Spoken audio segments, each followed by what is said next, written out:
Here's the unboxing of a set of wheel rim LED lights for your motorcycle wheels or your e-bike wheels.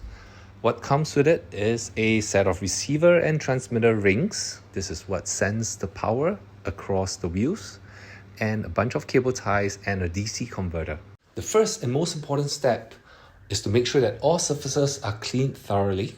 Just use water to wipe down the LED strip before sticking on the double-sided tape, and also use water to wipe down your wheel rims so that they're free of dust and sediments. Second step, lift the entire wheel rim off the ground so that you can tape the LED strip section by section, and finally snip off to the length of the wheel rim and then seal off the LED strip with a lighter. The third step, take your axle off the fork and measure your transmitter ring against the size of the axle. Before cutting it to size, you have to make sure that the ring would sit comfortably on the axle.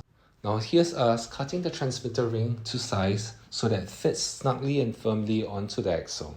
Gently knock the transmitter ring into the axle and make sure that it sits there properly before fitting on the receiver ring on the other side of the axle. Make sure to leave a gap between the receiver and the transmitter of at least 2 to 3 mm. Step 4.